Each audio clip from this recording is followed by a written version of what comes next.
سلام دوستان، وقت بخیر. امروز میخوایم در این ویدئوی آموزشی در خصوص به‌روزرسانی قیمت که در بخش اسناد وجود داره صحبت کنیم. در این قسمت وقتی که وارد میشید اقلام رو میبینید که قیمت فعلی و قیمت جدیدشون برای شما نوشته شده. از این قسمت شما میتونید بیاید به‌روزرسانی قیمت ها رو انجام بدید. این بخش به درد داروخونه هایی میخوره که سند خریدی رو در قطع زدن و مدت زیادی از اون گذشته و نمیدونن که قیمت بروز یک کالا چقدر هست. داروخونه میتونه بیاد از این قسمت استفاده بکنه و قیمتاش رو بررسی بکنه. اگر نیاز به تغییر داشت و این تغییرات قابل قبول بود، میاد این آیتما رو انتخاب میکنه. قیمت مربوط به داروها، مثلا مثل این دارو، چون از تیتک گرفته میشه و از تیتک میاد، قابل اعتماد هست.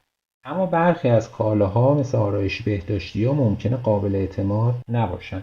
به همین خاطر پیشنهاد میشه به جای اینکه کل این علامت رو بزنید که کلا انتخاب بشه و ثبت تغییرات رو انجام بدید، حتما بررسی قیمت ها رو انجام بدید، بعد اونها رو به صورت تکی انتخاب بکنید و بیای ثبت تغییرات رو بزنید. من این دوتا دارو رو چون سند خریدشون قدیم بوده، میبینید که قیمت رو تغییر کرده و میخوام به‌روزرسانیش رو انجام بدم.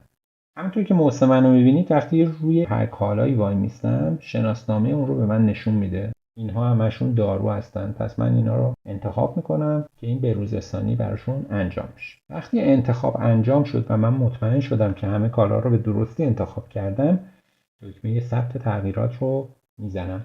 اینجا باز دوباره به من تاکید میکنه که اگر این کار رو انجام بدی، برگردوندن قیمت‌های قبلی امکان پذیر نیست و من میتونم انصراف بزنم یا ثبت کنم. با ثبت اون، کالاهایی که قیمتشون بروز شدن از این لیست خارج میشه و به‌روزرسانی به این سبک به اتمام میرسه.